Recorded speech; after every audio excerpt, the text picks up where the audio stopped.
Hare Krishna, everyone. Thank you very much, Abhay Prabhu, for that ecstatic kirtan. Thank you, Radha Damodar Prabhu, for Mridangam.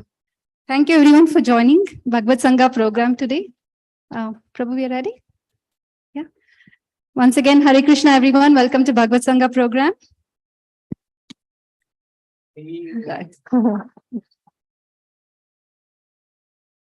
So today we have a very, very special speaker, and we are very fortunate to have her in-person association. We have Her Grace Prabhupada Priya Mataji here with us. A little about Mataji. She has been in Krishna conscious for more than 30 years now. She's a renowned educator. She serves as the education director at Krishna House and was previously teaching at Sri Mayapur International School. She serves as a course instructor for Shastric studies across ISKCON. In addition to her instructional role, she holds the position of the zonal supervisor for Texas. She is very well known for her deep and insightful classes that present Vedic scriptures in a very practical way. And personally, I've listened to many of Mataji's classes and they're really wonderful. I'm sure all of you all will agree today. So we are also starting new theme for BhagavatSanga. Today, BhagavatSanga program is basically a Srimad Bhagavatam program where devotees will read prayers of pure devotees. And currently the theme we are starting today is prayers of King Chitraketu. These are beautiful prayers from Srimad Bhagavatam, Canto 6, Chapter 16, from verse 34 to 48. And with that, let's welcome Prabhupada Priya Mataji to present these prayers. Hare Krishna, Krishna Krishna, Hare Hare. Hare Rama, Rama Rama, Hare Hare. Hare Krishna, Mataji, over to you.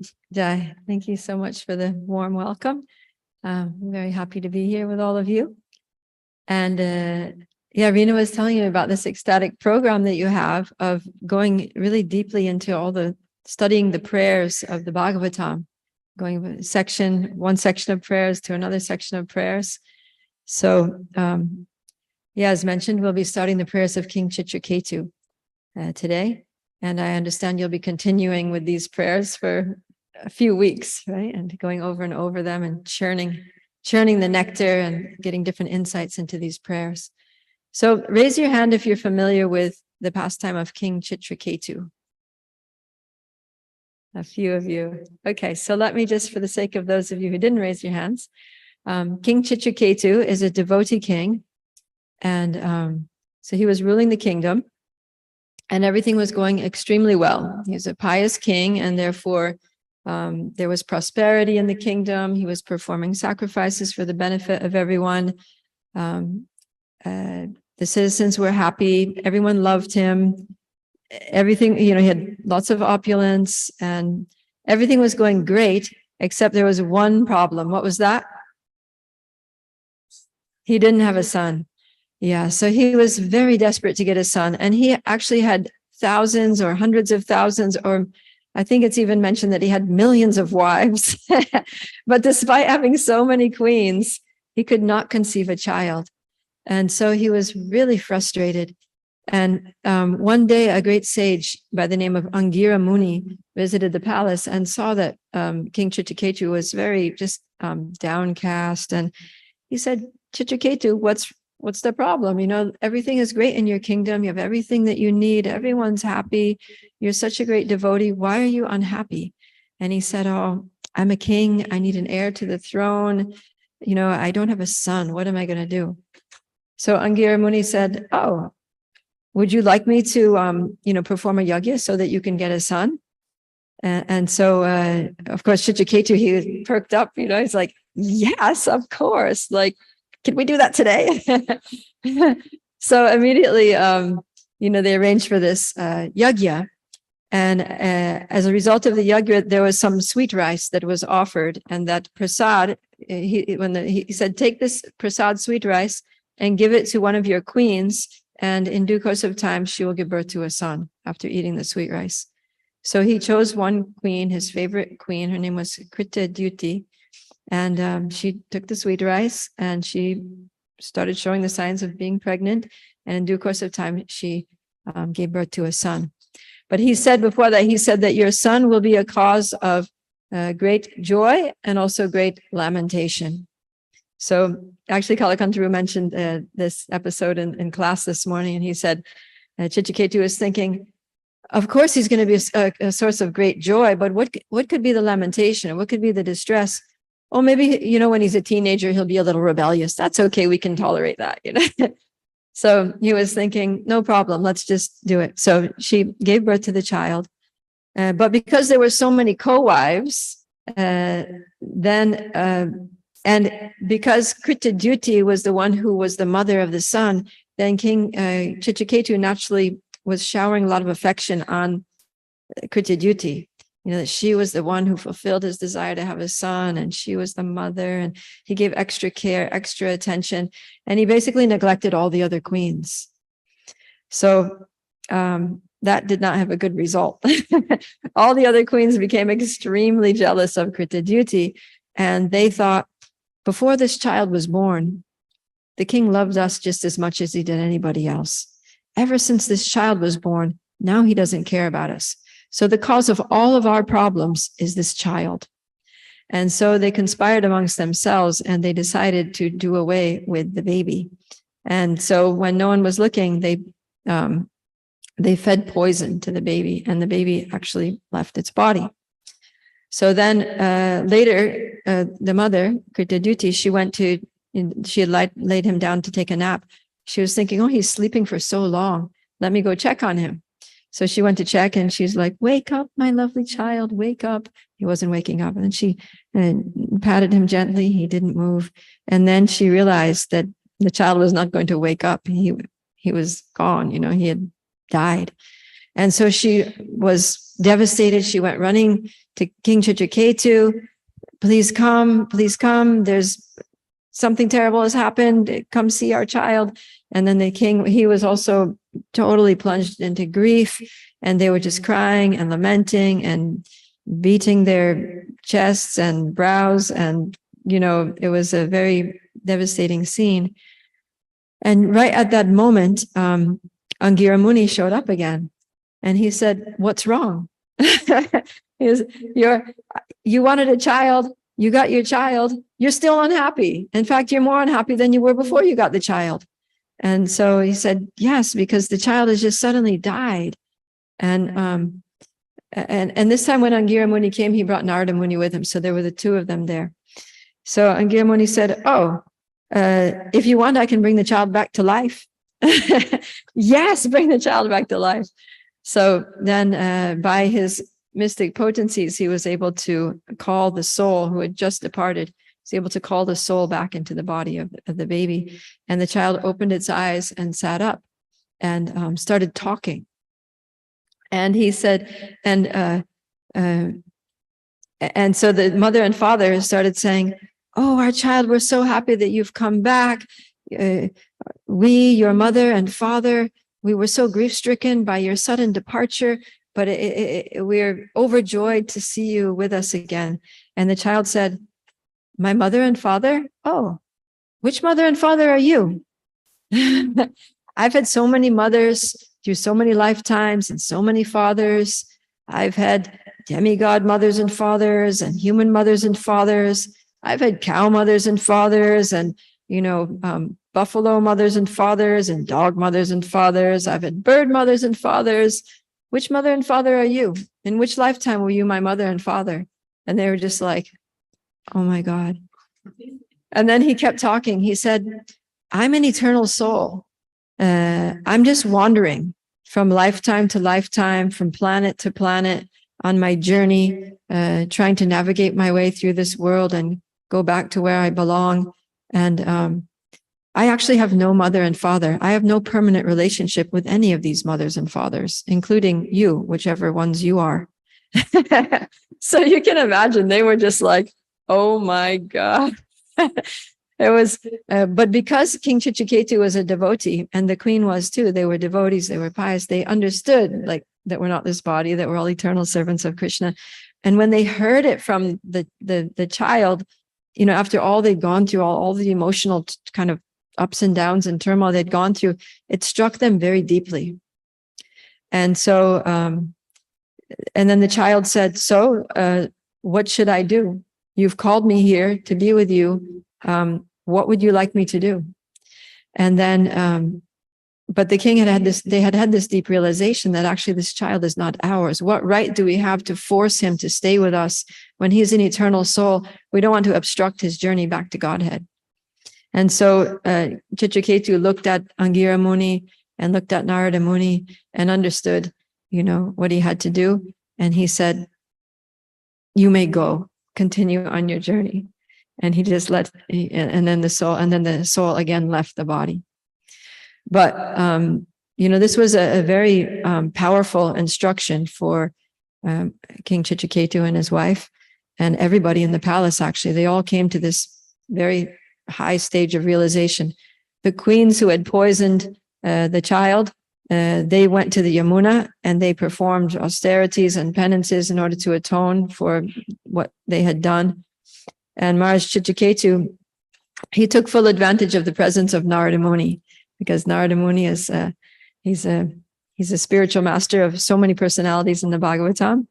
So, and the reason that before, when Angira Muni came before, he came alone, because he knew that Chitraketu at that point in time wasn't ready to receive instructions. So there was no point, wasting Narada Muni's time. But he thought, now the king is going to be open. He's going to have an experience which is going to open his heart and mind.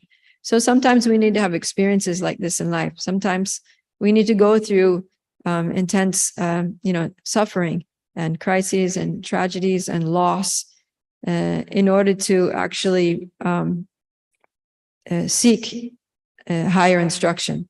And that's why the material world is designed like that. The material world is actually designed to put us in situations of perplexity, right? We see that in the Bhagavad Gita. Arjuna is put in a situation of total perplexity where he's bewildered. He doesn't know what to do, and he needs a spiritual master. And so he accepts Krishna as his spiritual master. So in the same way, Chitraketu, he's totally perplexed now. What do? I just realized that, I'm also an eternal soul on a spiritual journey, passing through different lifetimes. I also have to get myself back to Godhead. Please instruct me. So he turns to Narada Muni, and Narada Muni instructs him, and he gives him a mantra. He gives him a mantra, which is calling out to the Lord, including the holy names of the Lord and some beautiful glorifications of the Lord. And King Chitraketu, he chants that mantra continuously for 7 days and 7 nights without stop. He just completely absorbs himself in that mantra. And as a result of his careful and attentive chanting, he didn't eat, he didn't sleep, he didn't drink water, nothing. He just chanted.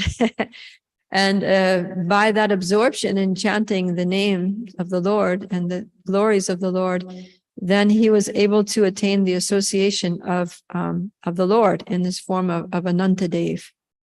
So there's a description here of Anantadev. I'll just read it because it's nice. Let's see, where is it? Yeah.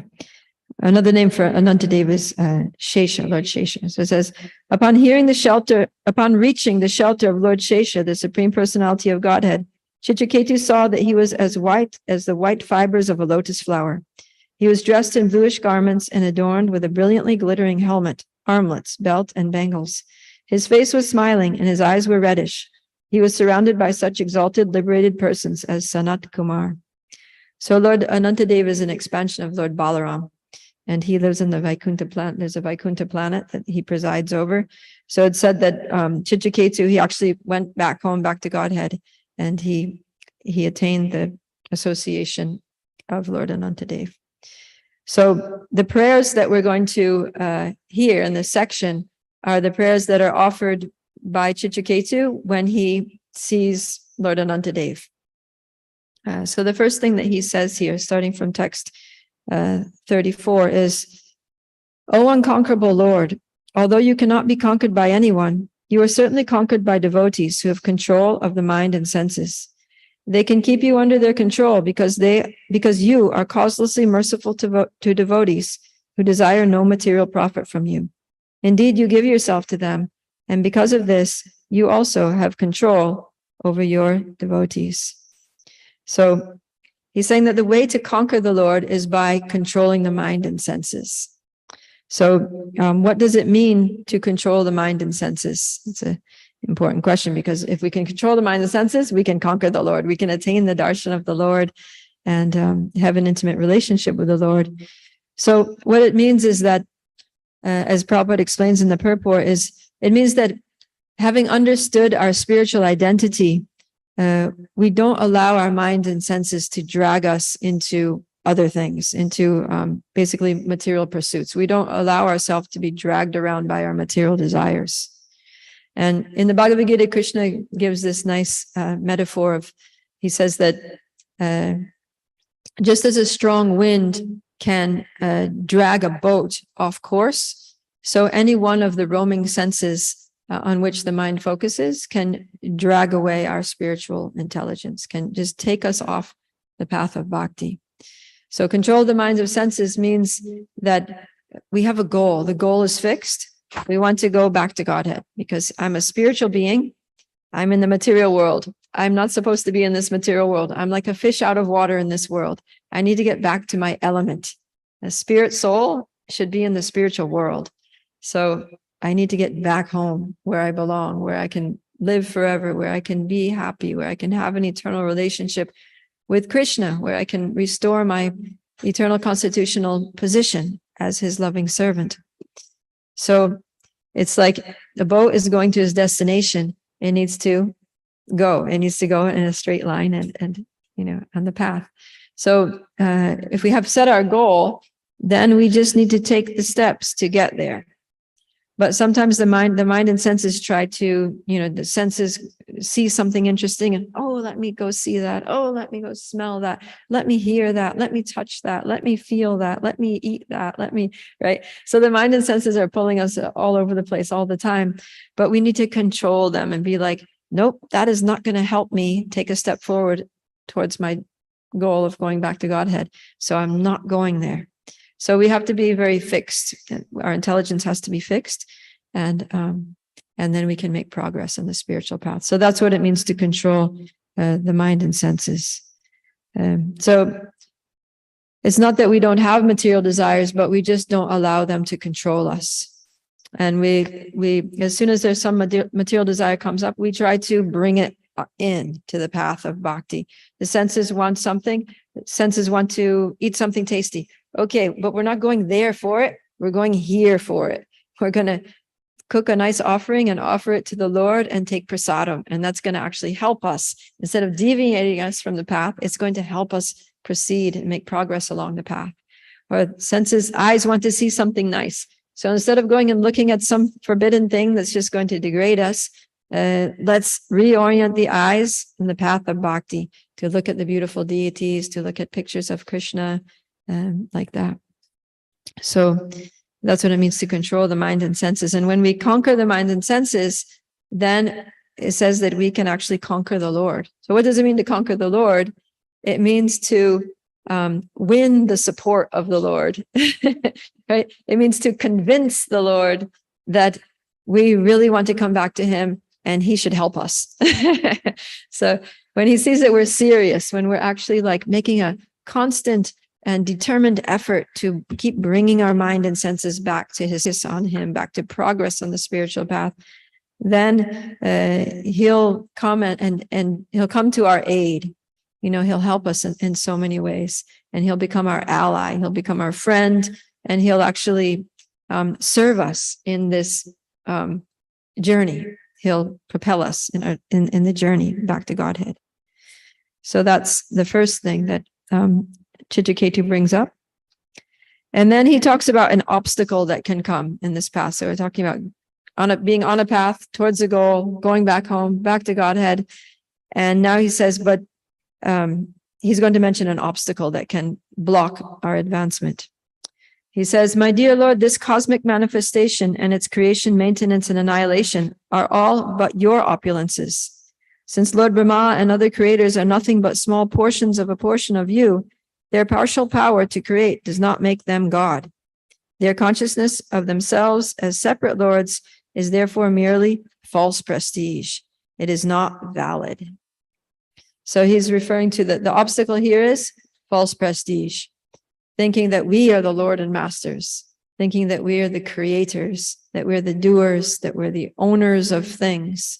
And it's very easy to think that, because we're using our intelligence, we're using our senses, and we're doing things in this world, right? We're active, we're working, and we're earning money, and we're creating things, we're building things and making things happen.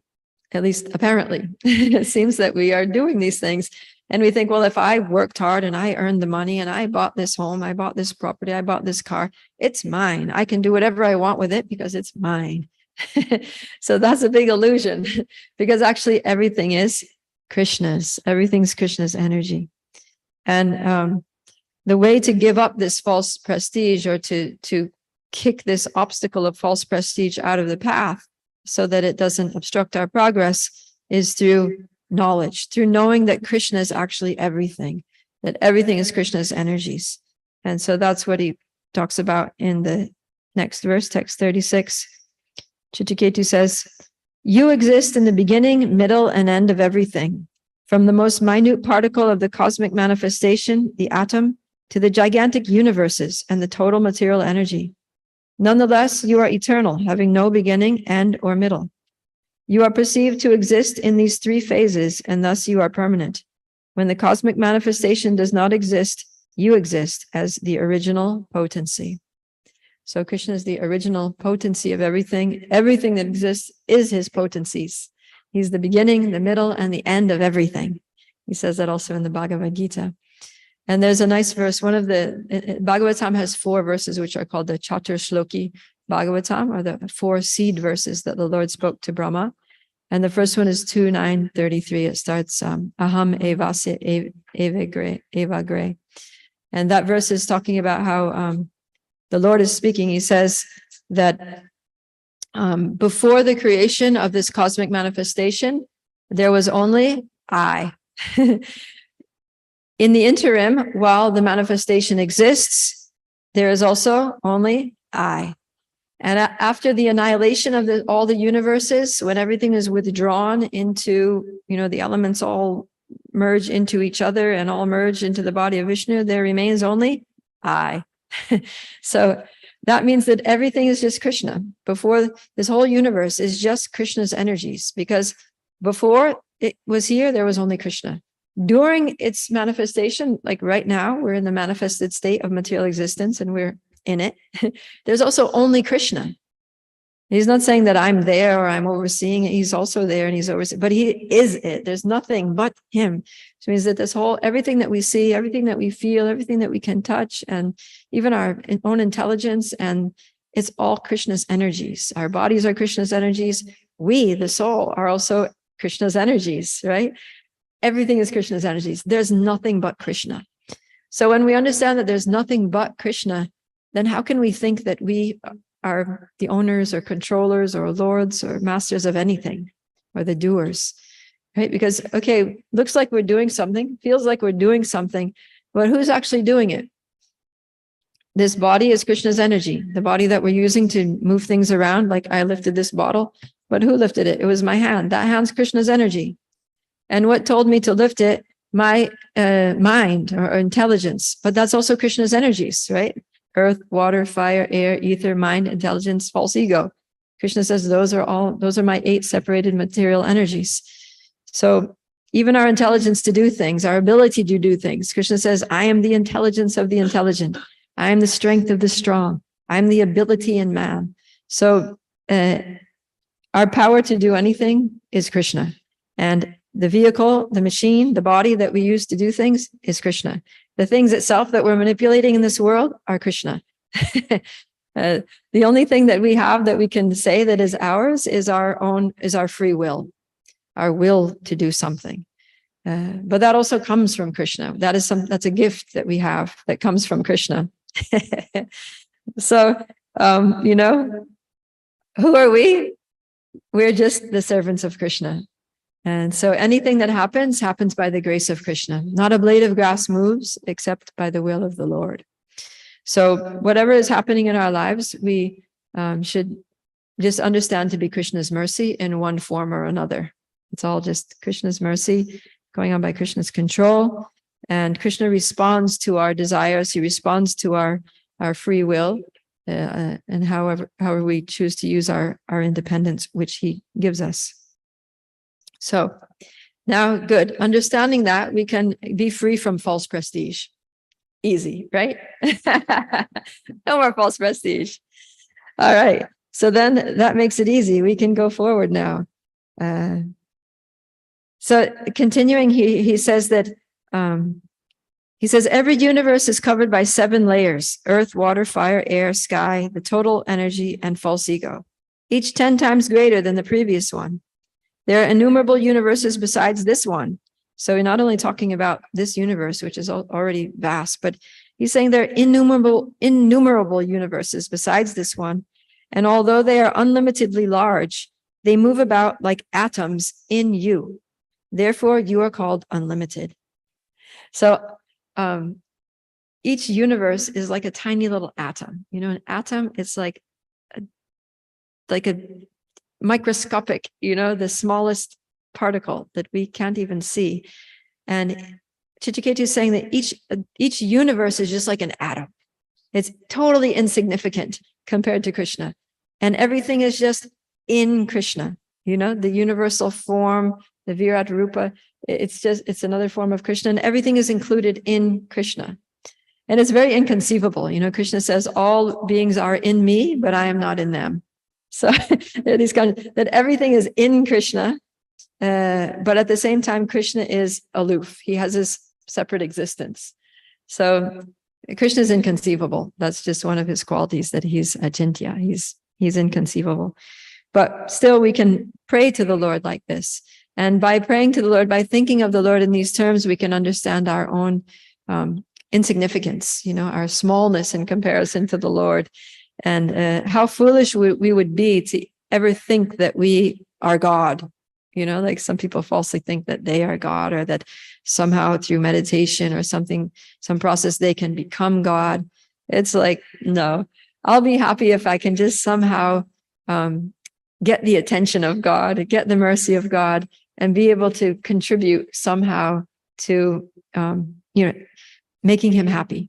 That somehow I can have a relationship with that person who's so great and so amazing and so inconceivable. But at the same time, Krishna is so merciful because we can have a relationship with him. And you see Chitraketu, he's standing in front of the Lord and he's talking to him. And the Lord's standing there beautifully smiling at him and listening to his prayers. And he's going to also respond to his prayers. He's going to talk to him. So even though Chitraketu realizes that the Lord is so great, he's unlimited. In fact, countless universes are like atoms. They're just somehow within him. And everything that exists is just him in different shapes and forms. But still, I can have a relationship with him because he's also a person. It's like, whoa, this is really big if you think about it, that we can also have a relationship with this unlimited person. So, so understanding all this, now Chitraketu is going to point out how it's very foolish or totally misguided to worship anyone except the Lord. So he says, O Lord, O Supreme, unintelligent persons who thirst for sense enjoyment and who worship various demigods are no better than animals in the human form of life. This is very heavy language. Because of their animalistic propensities, they fail to worship your lordship, and instead they worship the insignificant demigods who are but small sparks of your glory. So, he said, with the destruction of the entire universe, including the demigods, the benedictions received from the demigods also vanish, just like the nobility when a king is no longer in power. So understanding the greatness of the Lord and the smallness of the living entities. So, we're tiny little 1/10,000th the size of a tip of a hair souls, and the demigods are the same. They're also jivas. They're more powerful than we are because of their, higher positions due to their piety. They have higher material power and a better standard of living and better bodily beauty than we do. But they're still, as souls, we're equal. We're all just little insignificant jivas. So you got this insignificant jiva is stuck in the material world, praying to another insignificant jiva who's similarly stuck in the material world due to material desires and thinking that that's like great, you know? And so Chitraketu is like, why would you do that? Because anyways, whatever the demigods can give, the only thing that they can give you is material things, because that's all they've got. You know, they can't give you liberation. They can't give you a relationship with the Lord. So he's saying that people who are no better than animals in the human form of life, because animals are just looking for, you know, eating, sleeping, mating, and defending, basically. So those are the pleasures of life, you know. And so as human beings, we're also wanting to eat nice food, find a nice partner for mating, have a nice residence for, you know, sleeping, and have security systems and, you know, safety in our lives. But we're just trying to do it in more sophisticated ways. And so when people pray to the demigods, what do they pray for? They just pray for, you know, money, a nice house, a nice wife, a nice husband, good children, you know, good success in business, material comforts. They just pray for the same things that the animals want. And so he's saying they're just animalistic. They're animals in the human form of life. And the demigods can give them those things, but what's the use? He says, because with the destruction of the entire universe, whatever benedictions you receive from the demigods, they're gone. And even the demigods themselves are also going to be gone. So it's like, why would you waste your time with that? Total waste of time. Forget about the demigods. Everyone should just worship you, my Lord. So that's very instructive to us. Although in the Western world, people don't really like have a concept of demigods. They don't worship. But in India, it's like a big thing. You know, a lot of Indian people are extremely attached to worshiping demigods. And sometimes they do, like they feel that they're getting things from the demigods. They're getting like material boons and benefits from worshiping demigods. So they get attached to that worship. They're like, wow, this is great. I just do a little offering here, do a little yajna, do a little arti, and I get all this stuff coming to me. Awesome, you know, good deal. But what they don't see is how those things are actually entangling them in the cycle of birth and death. And it's just, it's actually complicating our situation rather than making it better. So, but if we worship the Lord, then the Lord can fulfill our desires in such a way that we don't become entangled. So that's what Chitraketu is advising in the next verse in his prayer. He's saying, O Supreme Lord, if persons obsessed with material desires for sense gratification through material opulence worship you, who are the source of all knowledge and are transcendental to material qualities, they are not subject to material rebirth. So he's saying that, all right, if you have material desires, that's fine. Like we can work with that, but don't worship the demigods to fulfill your material desires. Just worship Krishna. Because if you worship the demigods, you're just going to be stuck in repeated birth and death in the material world. And we don't want that, because repeated birth and death means prolonged suffering. But if you worship Krishna, if you worship Lord Vishnu, or, you know, the Lord himself for the fulfillment of your material desires, then you become free from, he says, you're no longer subject to material rebirth. And then he gives an analogy here. Just as sterilized or fried seeds do not produce plants. So if you take a seed that's, you know, a nice seed that's just fallen and you plant it, it's going to sprout. But if you fry the seed, then it's not going to, it's done, you know, it's never going to sprout. So it's like a fried seed that you still have the material desires. So the material desire is like a seed. And when we, you know, plant those desires in the material world by trying to fulfill them, then they produce a tree which, you know, just entangles us, like that banyan tree that Krishna talks about in the 15th chapter of the Bhagavad Gita. It's like an upside down banyan tree, and it just like grows deeper and deeper into ignorance, you know, in the modes of nature. So we don't want to grow that tree. We want to chop down that tree with the weapon of detachment, Krishna advises. But this way, if we just worship the Lord, we can actually like prevent the seed from even growing, because the seed becomes fried. So we can fulfill those desires without producing karmic reactions, without producing further entanglements. So that's really, that's the way to go. And we see that in many stories in the Bhagavatam, like, for example, Dhruva Maharaj.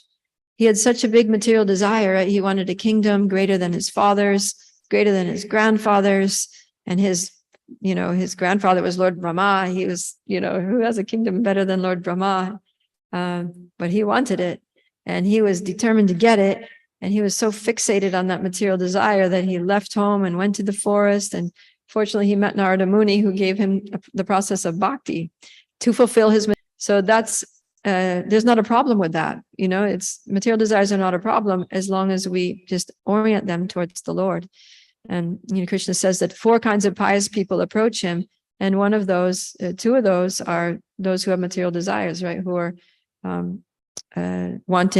desiring wealth, or those who are who are distressed and who are just desiring happiness.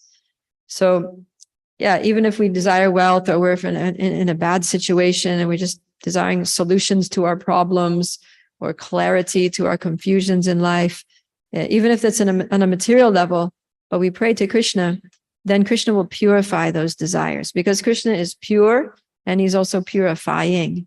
Whatever touches him becomes pure. It's like whatever touches fire becomes burnt. Whatever touches water becomes wet. So whatever touches the all pure Krishna becomes purified. And that's what happened to Dhruva Maharaj, that he followed the process of bhakti that Narada Muni gave him. And within a very short time, he also saw the Lord. Lord Vishnu appeared to him. And when he got that darshan of the Lord, then the Lord said, Dhruva, I'm so pleased with your worship. I've come here to fulfill your material desire. I've come here to give you that kingdom that you've been so desperately wanting. And then Dhruva Maharaj was like, no, I don't want the kingdom anymore. And he's like, what? I thought you were doing all this to get the kingdom. He's like teasing him a little bit. He's like, yeah, I wanted that before, but now that I've seen you, all I want is pure devotional service unto you. And then Lord Vishnu said, all right, I'll give you pure devotional service, and I'll also give you the kingdom. But I'll make sure that you rule the kingdom in such a way as that your devotional service will not be hampered by that, apparently material engagement. So, so Krishna, he can fulfill all of our desires. He has the potency to fulfill desires even more than all the demigods put together, because the demigods, Krishna says in Bhagavad Gita that the gifts that are bestowed by the demigods actually come from him alone. The demigods don't have any power to do anything. Their power is all given to them by Krishna. So why, just cut out the middleman, go straight to Krishna. And also Krishna won't give us something that's bad for us, whereas the demigods may give us something that could cause us further problems. They're kind of indifferent to our, spiritual situation.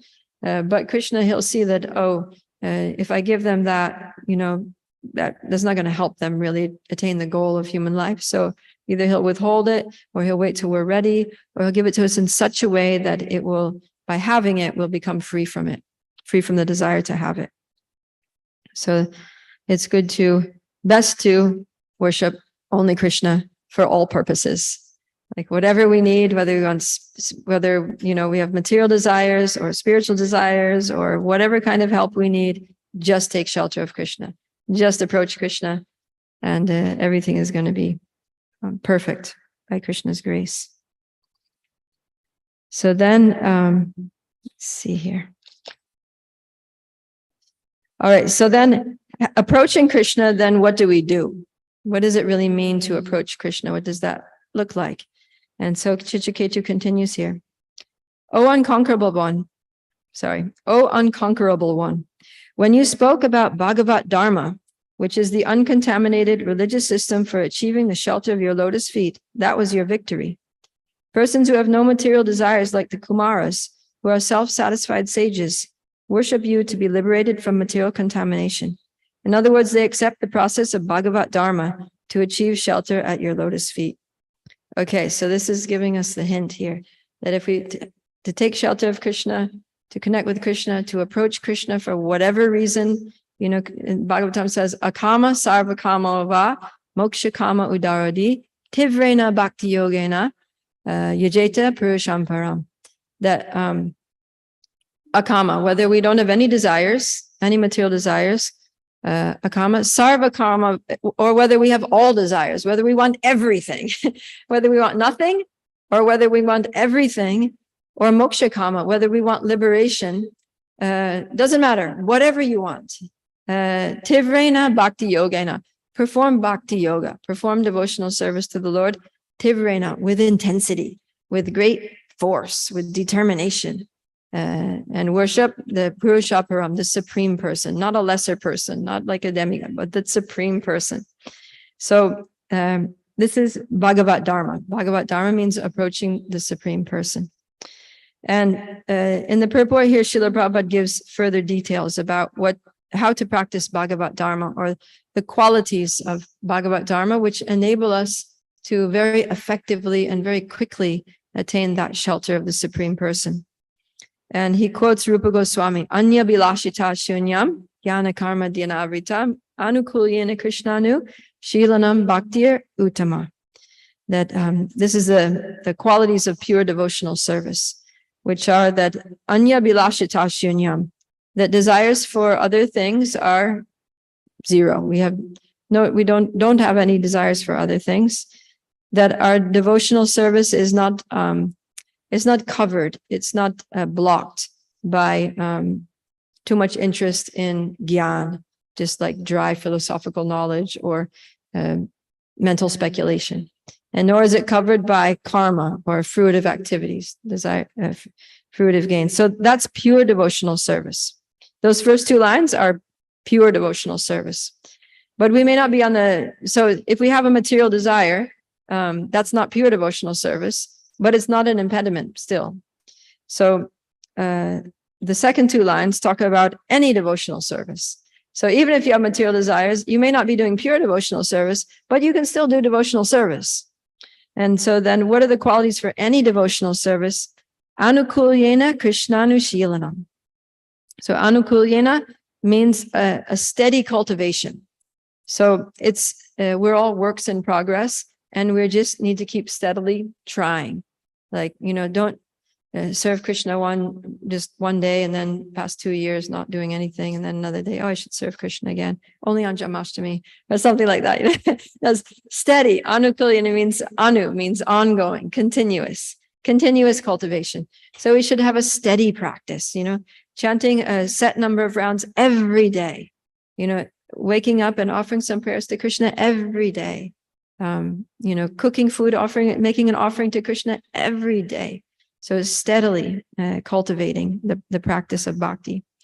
And then Krishna Anushilana means favorable, that it should be our service to Krishna, our attitude towards Krishna should be favorable, not like Kamsa, because Kamsa was also always thinking of Krishna, but he wanted to kill Krishna. So we shouldn't want to kill Krishna, we should want to love Krishna. So devotional service is just those two things. That we have a favorable attitude towards Krishna, we want to please Krishna, and we are steadily, regularly cultivating that devotion. We're steadily, regularly doing activities to make progress on this path.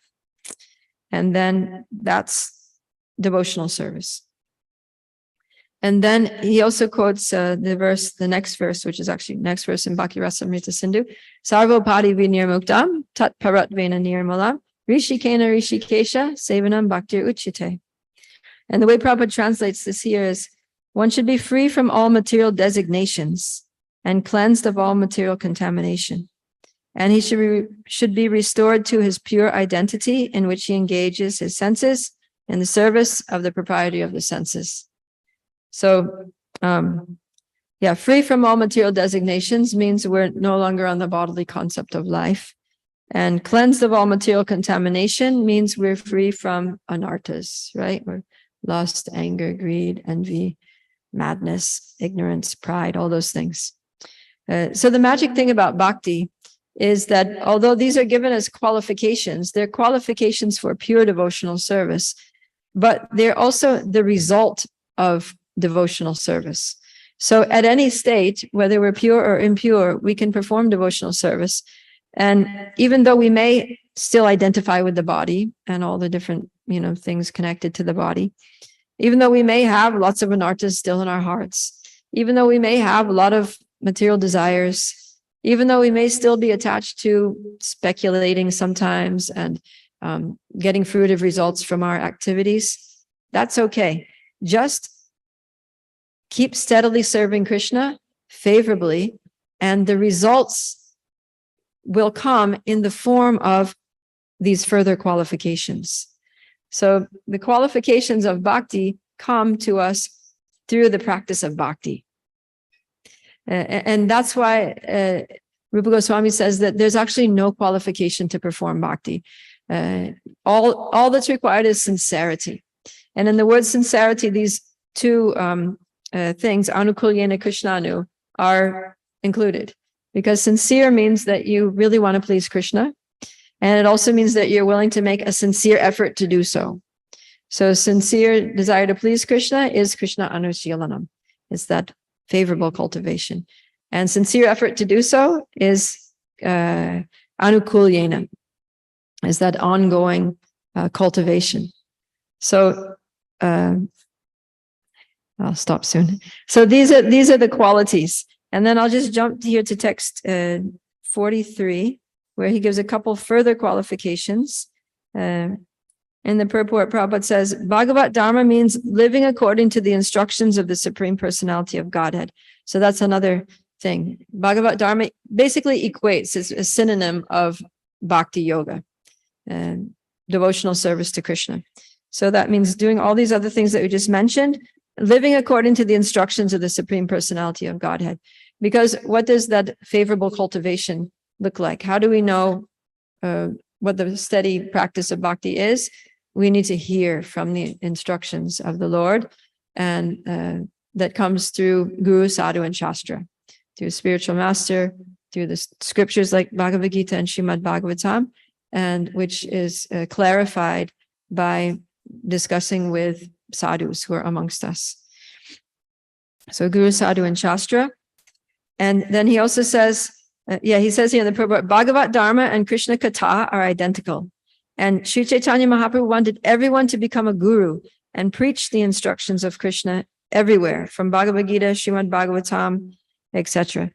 So this is another aspect of Bhagavat Dharma, is that we hear the instructions of Guru, Sadhu, and Shastra, we follow those instructions, we apply them in our lives, and we also share them with others. We share the teachings, we share the process of Bhagavat Dharma with others. And in the next verse, he specifically mentions the holy name, the chanting the holy name.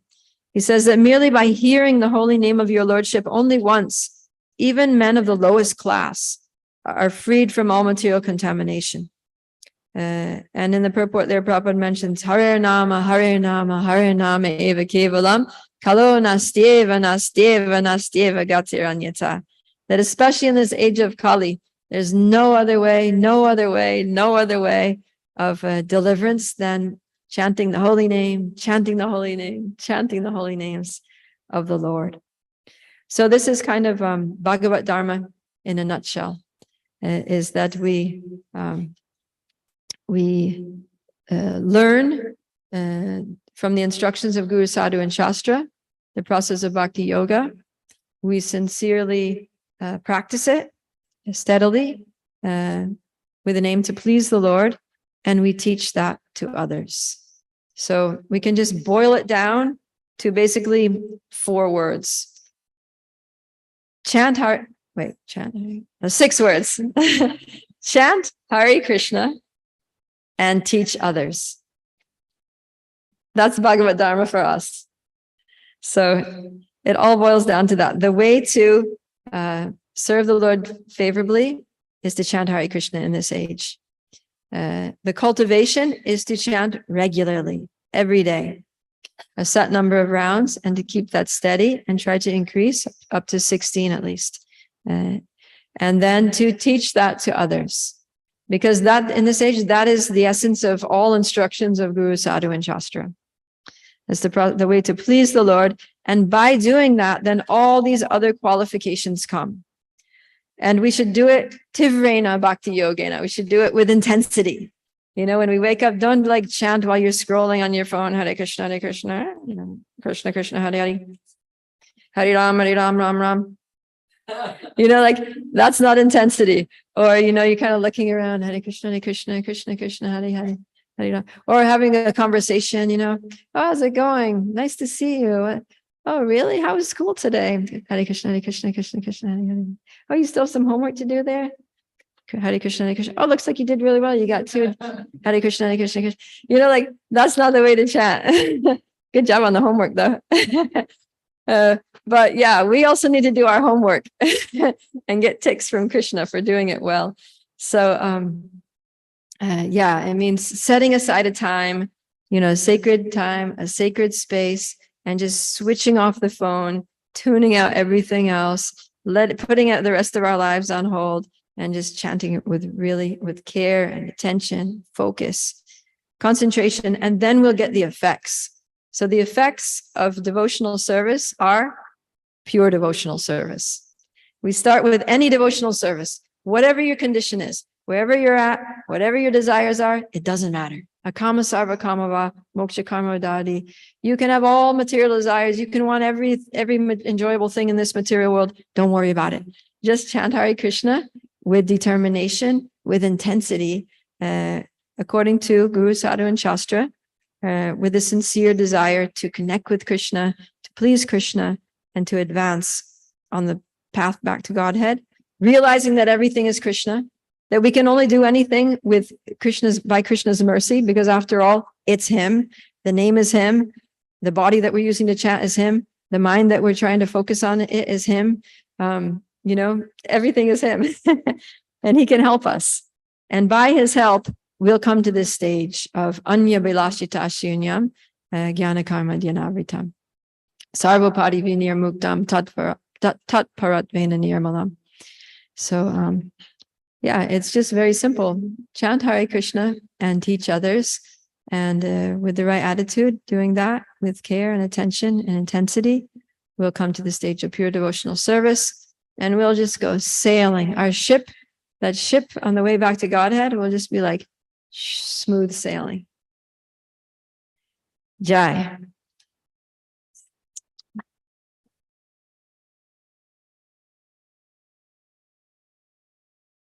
So, any questions or comments on these topics? Yes, Hare Krishna. Just hold on.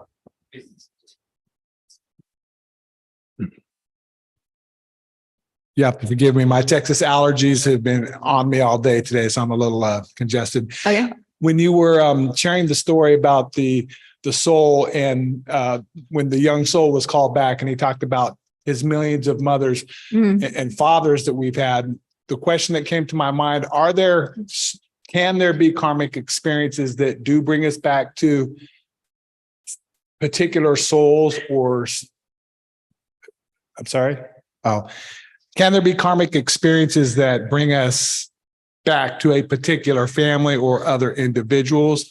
Or do we wash that karma in other ways and always move to a new family? Yeah, sometimes depending on our situation and our attachments and our karmic debts to individuals in our lives, we may in the next life, even be in a family situation with people that we were in the previous life, but it may not be the same kind of relationship. It could be somebody that was, sometimes husband and wife, they'll get married again, but they'll be different. It'll be like wife and husband. Husband and wife become wife and husband. They switch roles, and then they get each other back for all the ways they tortured each other in the previous life. So treat your wife very nicely, treat your husband very nicely in this life, or something else. So specifically, if we mistreat people, that person will come back in a situation where they have power over us, and they'll mistreat us. So we have to deal with everybody very carefully, because we cause karmic debts that we need to pay in the form of suffering. That can happen, but there's no guarantee. And generally, there's no guarantee that your parents in this life will be your mother and father in the next life. You just don't know. It might happen, but I think probably statistically it's rare. It's more likely that we're just going to end up in a quite different situation, because karma is very complex. It's hard to trace. So, yeah, but interesting question. Thank you. Anything else? Brihat Mridanga. So I've heard that if you approach Krishna with material desires, he'll give them to you in such a way that you won't want that thing again. Yeah. What if you approach Krishna and you have material desires and you're saying, I just want to serve you? Will Krishna still fulfill those material desires? Yeah, there's that nice section in the Srimad Bhagavatam, in the Chaitanya Charitamrita, where Krishna is expressing his feelings about a situation where a devotee approaches him with material desires. So the person wants devotional service, but they also have material desires. So Krishna looks on that person and he says, all right, so here's my devotee and he has material desires. He's so foolish. Why would he have material desires? Material things are so useless. But he's so foolish that he doesn't see it that way. He sees that he really wants this thing, he's intent on this thing. So, okay, he's a fool. He wants this material thing. But I'm not a fool. So why should I give him that material thing? Instead, I'll give him the shelter of my lotus feet. And when he achieves the shelter of my lotus feet, then he'll forget about all his material desires. So, but like in the case of Dhruva Maharaj, we saw that he also gave him, he gave him his lotus feet and he also fulfilled the material desire. So that also might happen. And yeah, as devotees, it's like interesting because, you know, it's such an intimate relationship. Krishna, devotees are so dear to Krishna. The relationship between Krishna and devotees is so sweet that, I mean, I've also experienced in my life that, you know, I have material desires sometimes and you know, sometimes like at a previous point in my life, I had a strong material desire, but I actually got over it and I kind of gave it up, you know, it didn't bother me anymore. And I just totally forgot about it. But then some point in the future, Krishna, it just happens that desire that I had that I didn't even want anymore, just like came to me, you know? And I'm like, Krishna, you didn't have to do that. You know, like I was over that. Like you didn't have to do that. And I almost feel like it's like, no, but I know you wanted it. And I just want to make sure that like, you know, at the end of your life, you don't reflect, you know, go through all the phases of your life and think, oh, maybe it would have been better if I actually had that. Just, you know, he'll just like give you things just to make sure that like you don't feel any lacking in your life, to make sure that you're completely satisfied in devotional service. But the thing is that he does things very intelligently, because if he had given it to me back then, I might have gotten entangled by it. You know, it might have caused me to spiral downwards. He waited till a time when I was like spiritually mature enough that, you know, I would just appreciate it as a gift of love, you know, as a loving offering to me, you know, his devotee in exchange for my service or something like that. I would just see it like that, like a loving offering. Yeah.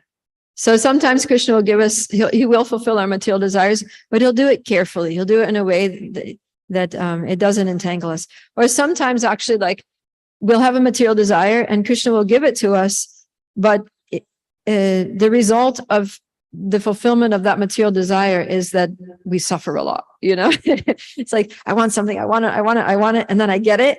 And it's like, oh no, that thing just spoiled my life, you know? And then you're like, take it away, Krishna, and don't ever give me that again. So, and that leads us to renounce. It brings about a higher level of renunciation. So bhakti itself brings about renunciation. There's different ways we can get all these things. We can become renounced either just by bhakti and purification of the heart and just wanting only Krishna and not being attached to anything else. Or we can become renounced by going through it all, experiencing how miserable it all is, and then giving it up. So it's kind of like two paths, the pravritti marg and then the vritti marg. So nivritti marg is just like, oh, I've read in the scriptures that material things don't give you enjoyment, so I'm not going to go there. Pravritti marg is that, okay, I get it, you know, Krishna is the ultimate goal, but I'm not there yet. I still want material things. I'm going to try to do things at least, you know, in a pious way, and just work my way through my material desires and gradually elevate myself. And that also works. So yeah, an example of that may be like a brahmachari who just wants to keep a simple, pure, life focused on Krishna and just go straight through and never get married and just take sannyas and serve Krishna and go back to Godhead. Maybe another brahmachari who's like, okay, I have this desire. I might be able to push through it, but I might not. I might end up like, 45 years old and thinking, dang, I should have got married. So let me just get married now, but I'll do it in a really nice way, with the blessings of my gurus. We'll have a nice Vedic yagya. We'll get, we'll study the scriptures together. We'll be responsible. We'll have children and try to raise them in Krishna consciousness, and we'll do everything right. And that way, what happens is that when Krishna sees that we want to do things right, he becomes pleased and he gives us his mercy in ways that remove the attachment to the situation and help us to come out of the situation and be renounced with no longer desiring that. So, or we just do it the wrong way. We can have the material desire and we don't go through do it all, the way that we're supposed to do. We just do it the wrong way, and then we'll suffer. And that suffering will make us not want it anymore. So if we have some inclination towards Krishna, and we do things focused on Krishna, it's like, we'll get Krishna's mercy in one way. If we do it, okay, let me kind of go through this material desire, but in Krishna consciousness, we'll get Krishna's mercy in a slightly different flavor. And if we are trying to be devotees and we have this material desire and we try to fulfill it in like a wrong way, not according to, Vaishnava principles, then we'll get Krishna's mercy in a different way. But all three ways, as long as we're connected to Krishna, as long as we have a desire to, be devotees of Krishna, Krishna will just keep giving us whatever flavor of mercy we need, whatever form of mercy we need to help us to become increasingly detached from material sense gratification and increasingly attached to him and his service. So you just can't go wrong with Krishna, So, yeah. Jai. Kartikeya, Prabhu. Hare Krishna. Yeah, right now, while you were just sharing the 3 different ways that we can get Krishna's mercy, I was thinking that it's like the GPS, like we can follow it and we'll get there at a certain time, and we can go the wrong way and keep taking the wrong turns. Get frustrated. But it'll keep rerouting. Yeah. Like it'll still keep taking you the way, like Krishna doesn't give up on you. Like he'll keep rerouting, like keep bringing you back to him. Yeah. So. Right. Yeah. As long as we remember Krishna, as long as we want a relationship with Krishna, even if we take a wrong turn, Krishna will be like, oops, that makes that noise. And then, okay, so do a U-turn or take this side road. And maybe it's going to add, 15 minutes on your journey time, but, or maybe it's going to add 15 lifetimes on your journey time, but you'll get there eventually. But the thing is, better for us, it's advisable to do things the right way, follow the instructions of that's what Chitraketu's recommending here, that one should follow the instructions of the Supreme Personality of Godhead, and then we can attain the shelter very quickly and very easily. Okay. Yes.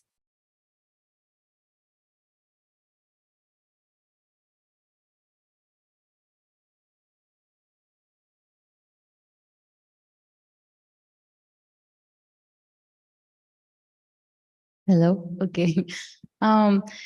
Since I started praying to Krishna, I feel like I shouldn't ask for anything. I'm just grateful to know him.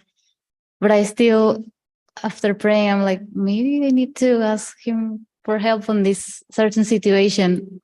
But I'm confused. Like, I feel like I shouldn't ask for anything and just trust him, whatever comes, good or bad.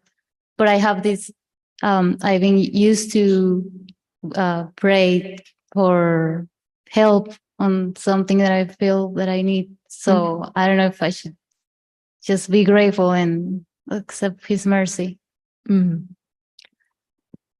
Well, yeah, so sometimes devotees, often this is a question that devotees commonly have. Okay, I have these material desires But I don't want to bother Krishna about it, because I know that doesn't really please him. I should just be asking him for pure devotional service. And he knows I have this material desire anyway, or he knows I have this material need. So I don't really have to ask him. He already knows, and he'll deal with it if he wants to deal with it. And if he doesn't want to deal with it, then I don't want to force him to deal with it. And so we can get really mental about, but the way I look at it is this, that asking Krishna means remembering Krishna. And remembering Krishna and also approaching Krishna for anything means that it recognizes our relationship with Krishna. So anything that causes us to remember Krishna and connect to him in a relationship, especially when we realize our total dependence on him, So if you have a material need, a material desire, and you ask Krishna, I think it's a good thing, because you're remembering Krishna, you're connecting with Krishna, you're talking to Krishna, you're eagerly awaiting Krishna's reciprocation in some way, shape, or form, and you're building the relationship. So that's why Krishna says, akama sarva kamo va. Even if you have all material desires, it's a pious person who approaches Krishna with their material desires. So yeah, it just means that you're a good person. Because ultimately everybody is material world pretty much, except maybe like a handful of people. Everybody in this material world has material desires. That's why we're here. So it's to be expected, that we're going to have material desires. But if we just connect those with Krishna, otherwise, if we think, okay, I can only pray to Krishna if I have pure spiritual desires, then when are we going to pray to Krishna? Right? Very rarely. But if we think whatever I have, I'm going to take it to Krishna, then we're going to be always with Krishna. And that's where we want to be, always with Krishna. And always with Krishna means that we'll very quickly become purified of material desires and everything will become satisfied. Thank you. Okay. Yes, last question, and then I got to fly because we have to drive to Houston tonight. So sometimes you have a conflict. You want to do so many things, but you also have your responsibility to your husband, your child, other things there in your household. So sometimes you feel guilty that you're giving time away from Krishna, but you're doing things for them because it's needed for them to be also done. So how do you overcome that? How do you say that it's okay? You have to give your priority. This is also a karma which you have to do. It's a duty. Yeah. Are your husband and children devotees? My husband is here. So Okay. If he's here, he's a devotee. Yeah, he is. I push him. She pushed you right through the temple door tonight. And your children, you're trying to raise in Krishna consciousness to the best of your ability. She is, but like she's working, she has other things. She knows that I chant and she gives me that time. Mom, you have your Bhagavatam class or you have this. Go and do it. This is important to you. So she's a devotee. She values your spiritual life. Yes, she does. Okay. So then your service to your husband and your children is Vaishnav Seva. And Krishna says that better than serving him directly is to serve the Vaishnavas. So don't think that your service to your family is separate from your service to Krishna. You're serving Krishna by serving your family. And so it's not something that you have to overcome. It's something that you just have to do with the right consciousness. So while you're serving your husband, while you're serving your family, while you're doing your household duties, just think that I'm doing this to facilitate these souls to have peaceful lives in this world so that they can practice Krishna consciousness and make progress back to Godhead.